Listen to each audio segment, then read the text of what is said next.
Enhanced PG is the former Communities in Bloom Committee. We have a brand new logo and a brand new name for this year, and we're so happy to bring Ron into town. He provides so much of the essential education around horticulture and the environment and food security. Well, the Urban Farmer is a business that I've had going for about 7 years that really exists to help people in cities find ways to grow food and how to reconnect with their own food. Well, tonight at the public presentation here in Prince George, I'll be I'm calling it the Edible City, Growing Food in Urban Spaces. So we're really going to just explore a wide range of possibilities for how we can integrate more food production into urban areas. And that will range from everything from growing a few things on your balcony if you live in an apartment, all the way up to doing edible landscapes in public spaces, be it boulevards or parks or schoolyards, churchyards, that sort of thing.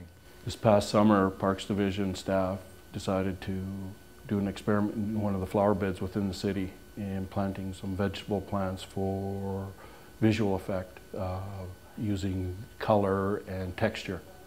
The plants that were planted were beans, corn, and also some beets. The plants did very well, and they were harvested, and the plants that were harvested were donated to the different food banks around Prince George, wherever they're needed.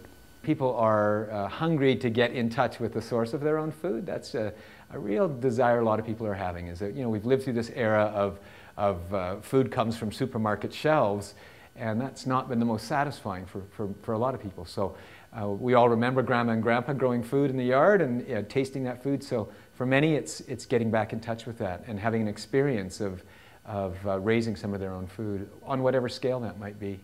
The other part of it is it takes about 10 calories of fossil fuels to produce 1 calorie of food today. And a lot of people don't know that, but as people are learning about that, we recognize that when we bring our food production a little closer to home, we're really reducing our environmental footprint in a big way. Well, there's no doubt that we're a northern climate, and I've spent most of my life gardening in Edmonton, which is pretty comparable to Prince George. So the beauty is we can actually grow a lot of food, because in the summer we get a lot of sun hours because we're northern and we get more daylight. So we have a very intense growing season, so we can produce a tremendous amount, and we can do that in small spaces too. Even in an urban yard, we can produce a lot of food, more than we can eat in season. So if we learn a few techniques to preserve that food, canning, drying, freezing, etc., then we can have that in jars or in the freezer ready to eat over the wintertime. The other thing that I'm really excited about are just simple techniques for extending the growing season.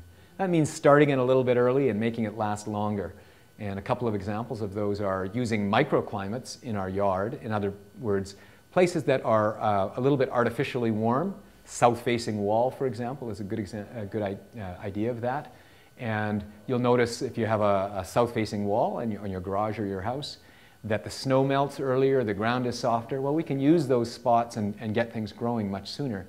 Second example of extending the season is using little cold frames, which are essentially mini little greenhouses that you can build out of used windows or even double sheets of poly. Again, up against a house is a good place for them because they're getting warm as long as they get good sunlight. And I have grown greens, salad greens, for example, in Edmonton, and been harvesting them in early April and had them continue on with successive sowings of that same lettuce or other green varieties right up until early December, with no artificial heat. So there's things we can do like that to extend the growing season all the way on to full-on greenhouses if people are into that scale.